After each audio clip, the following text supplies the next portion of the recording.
It's a little one. Little baby one.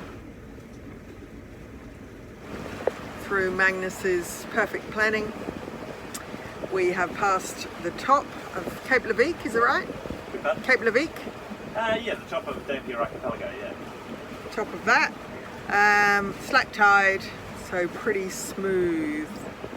A little bit bumpy for new Peanut, but she did okay, we got through. Yeah, so now we go around and through a passage. Escape passage, and then either tuck into a bay or go across something. The Gulf. And I haven't done my homework. Anyway, see ya.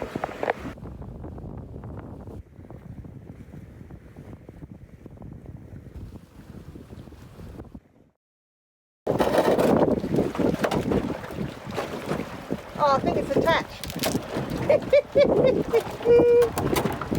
We need firewood. Oh wow, so we're getting a tree. Love it.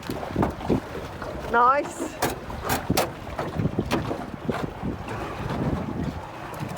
You're going to lose your tree. Why? I know you're not. It's well balanced. Collecting firewood in the Kimberley. We're going in again, I think. I think Magnus has got his eye on that one. Oh.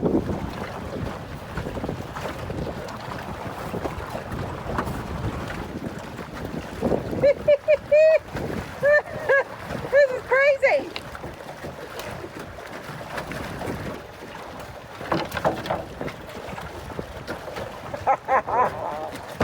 Oh my goodness.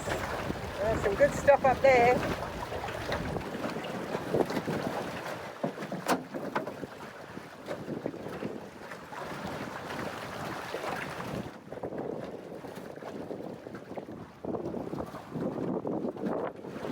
Yeah.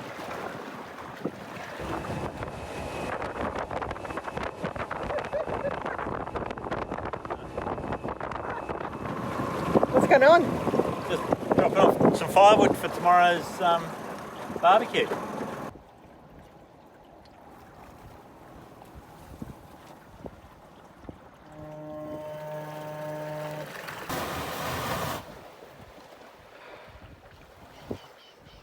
There's heaps of firewood here.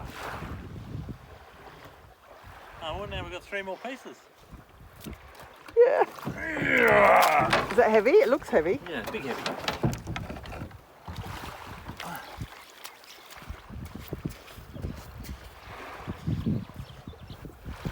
No, it's not that much. What a beautiful place. Yep. This is called 62 Island. Oh. Because on the chart, all it says on the island is 62. So that's what it's called. That's what I've called it.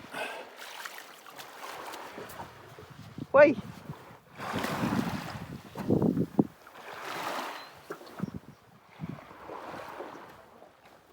New tinny. She's a ripper.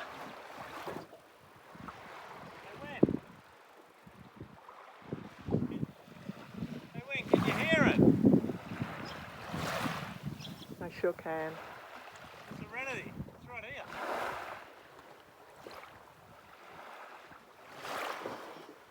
Beautiful. Absolutely beautiful.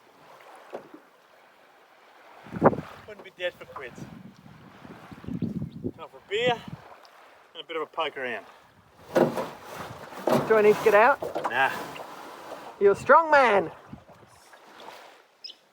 It's good tinny because it's just about flat bottom at the back, so there's not much V in it. So it's just easy.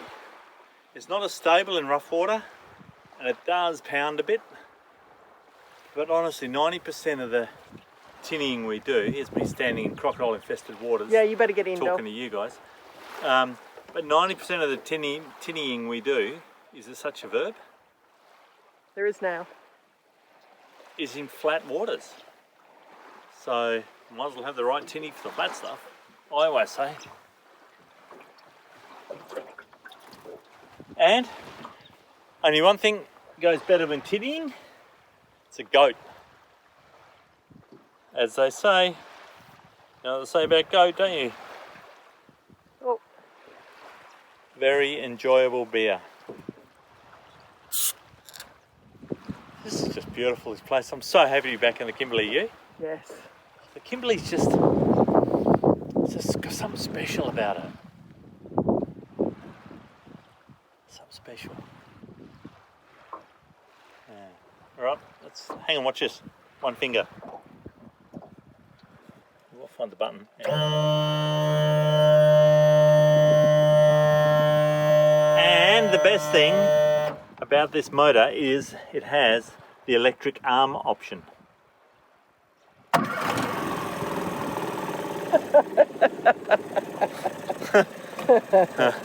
Alrighty. I don't really need to say that I'm in love with our new tinny. I mean, R.I.P. Peanut, but mate, this one's better. Look at the size of it. I've got a few mods to do with the fuel line and stuff.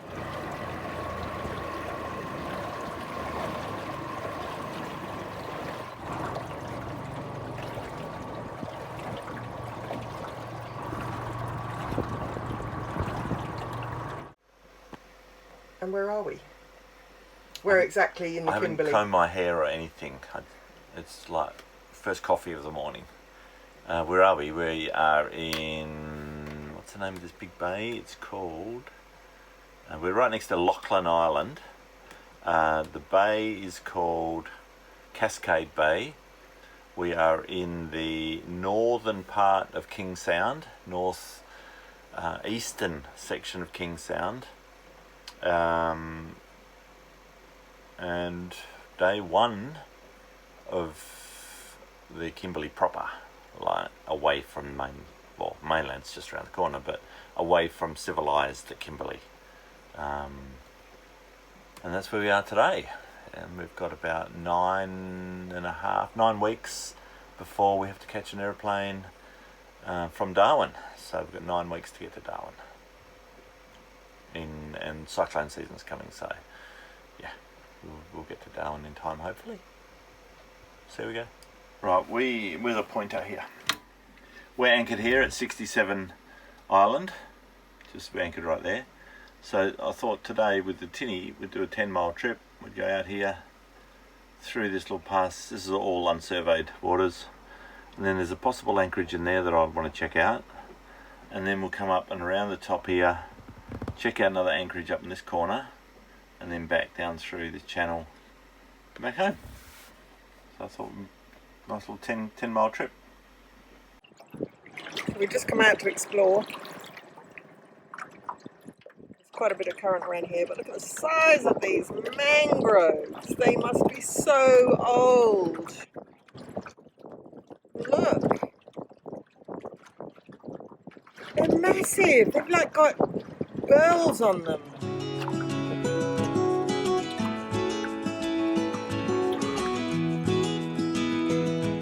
Incredible.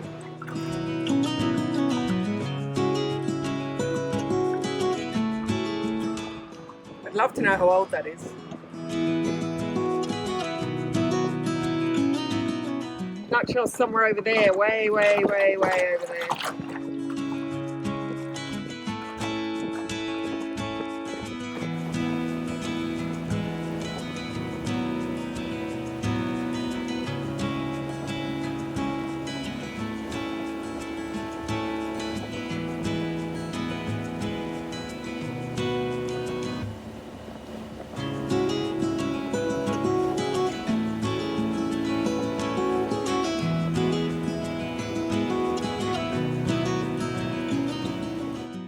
Right, now that I recorded all that without the record button on, it's like a 10-minute spiel and I forgot to press the button. We'll start all over again. We were in Broome last week, and I've got a really good friend there, Cam, who loves his food, real foodie, and whenever Wendy and I go there, Cam dives into his massive big chest freezer, and he goes, here, have a heap of mango, have some fish, have some mussels, here's some barra wings. And this time he gave us all that, as well as all the usual stuff. And then he said, here's some pork steaks. And I thought, I've never cooked a pork steak. I've cooked pork roast, pork chops, but never a pork steak. So I don't really know what to do. So there's 2 pork steaks here. One I'm going to trim the fat off and just make it into just as lean as I can. The other one, I'm going to leave a bit of the fat cap on, score it, salt it, and then when we get to the beach and light the fire, I'm going to decide whether to do a slow cook in the camp oven or put it on the barbie plate. So here we are. Here are these 2 puppies. This one here has got a nice cap of fat on it.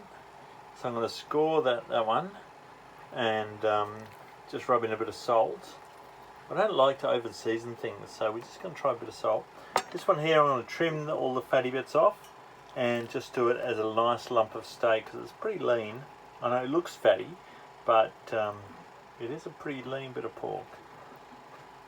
And like I said before, once we get to the beach, I'll work out whether to do these little beauties in the camp oven or on the barbie plate. So anyway, we'll see you at the beach. Cheers.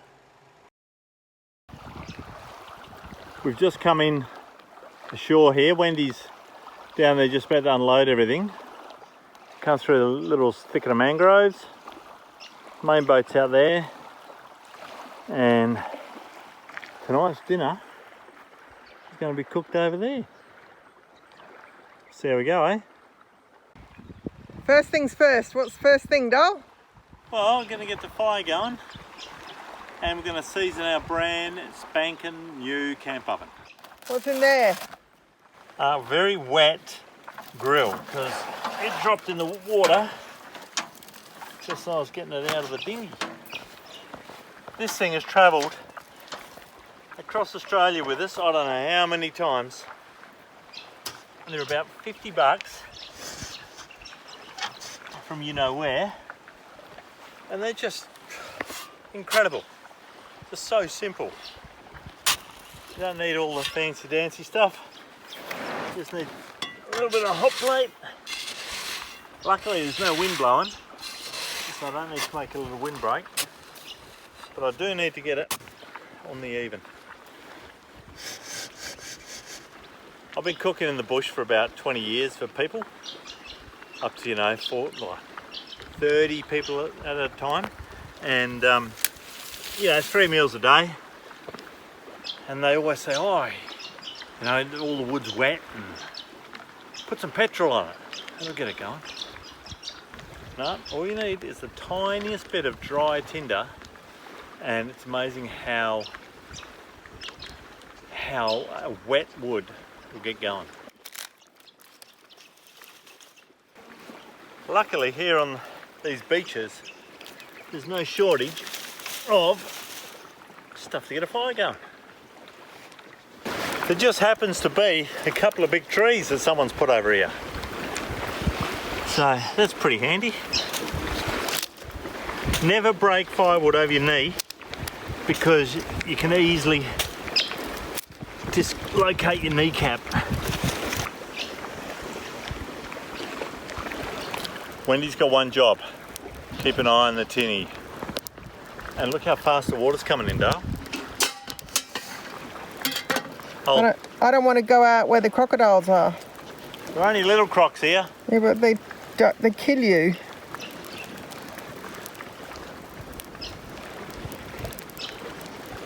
We're on neap tide, so it shouldn't come up too far.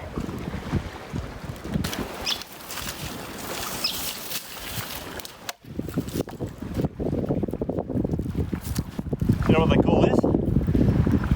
When? Driftwood. What do they call this? Driftwood. No, bush chainsaw.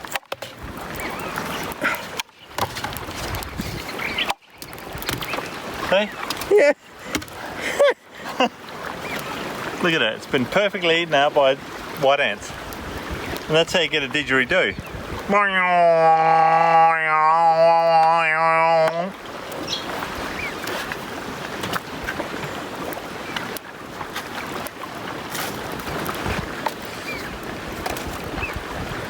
But that hollow wood's not good for getting coals going. Want some solid stuff, so there's a couple of trees here I'm going to utilise.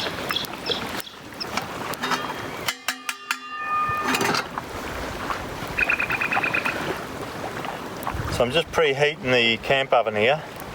This is a brand new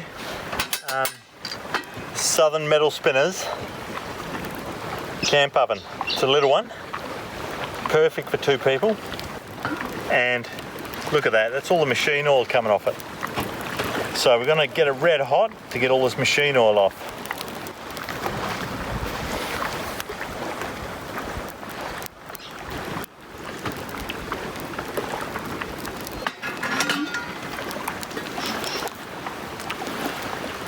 So we're just going to get that peanut oil red hot.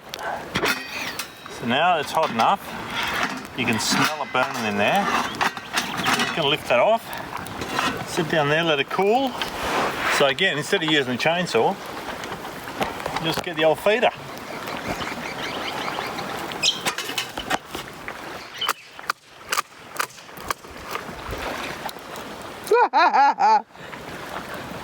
A one-sided reindeer. A speedy! I've got a speedy! Oh, this is my racer. We used to have, oh, he bites too. He's a speedy! Occasionally you find a hermit crab that's a real speedy. This one is. He's a fast one. Yeah, he is. Gotta keep an eye on these crocs. You know, in 15 minutes that's going to be about 2 foot under with a crocodile very close. Don't turn your back to him. He's only little. He'd be 2 metres. Just going to get some coals going. It's pretty hard to get coals going out of this driftwood because it's not very dense. We'll get enough.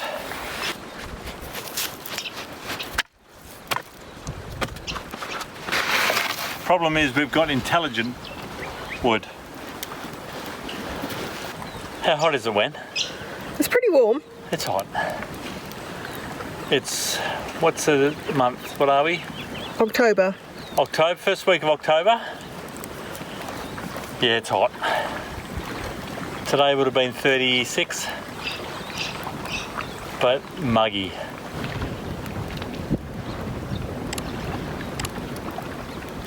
Just get a gecko this joint. Absolutely beautiful. I'm going to do some pork steaks in the camp oven, which should take a few hours, so we'll be here pretty late. And I've also got some corn and potatoes to do in the fire. Looking forward to a nice beach cooked dinner. A couple of beers, watch the sunset behind us, watch the moonrise in front of us. Yeah, it's beautiful. Nice to be back in the Kimberley, eh, Wen? Yeah. Yeah, it feels really good. Tide's coming in. There's a little croc over there in the mangroves. Some fish just milling about here. There might be mullet. Yeah, it's pretty good. All of those who always comment about my Coke singlet, it's still going. I've got 3 of them, so I don't always wear the same one. But yeah, this is the favourite. This is the original. Still going. It's been a couple of years. But I got a new hat. So thanks, Shane. Shane's my son. He's got one of these hats, and I just loved it. So I said, "Oh, I love your hat, son." So last Christmas he bought me one. So this is my new hat for the Kimberley. I just put a lanyard on it when you're out the tinny, and yeah, got a new hat. Pretty happy. Thanks, mate.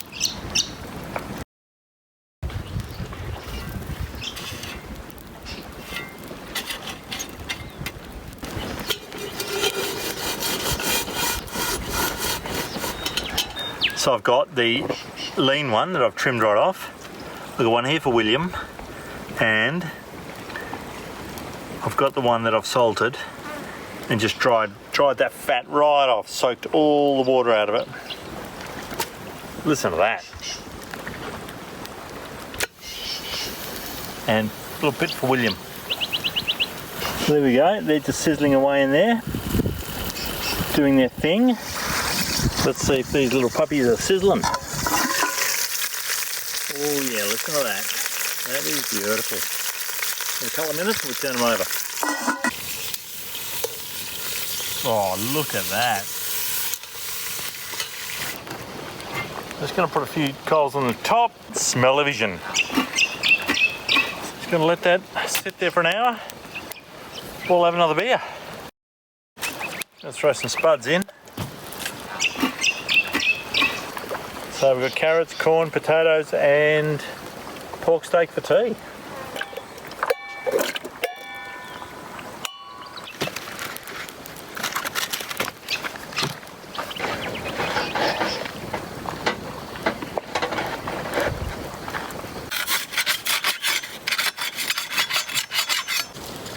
Got him.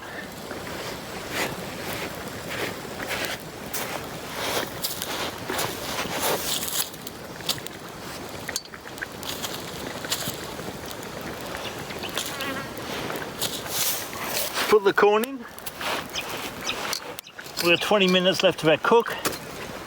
That'll take 20 minutes. Double stack. That's it. How lucky was that?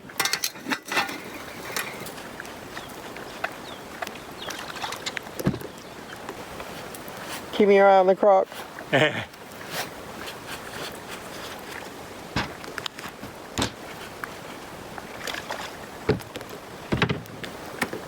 Incredible how warm it is. Like a bathtub. Shame you can't bathe in it. Yeah. You bathe your ankles, that's about it. Even that's dodgy with old mate there. He's even getting closer.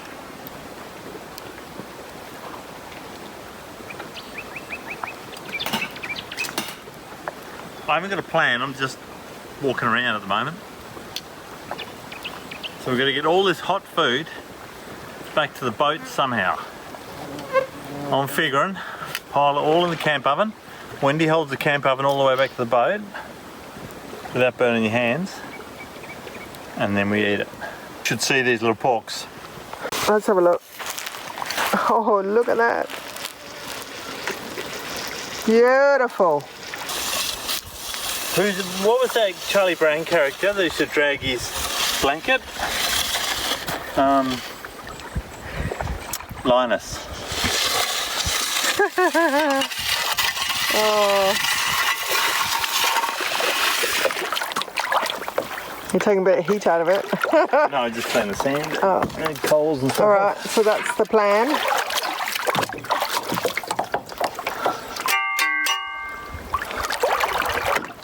Okay.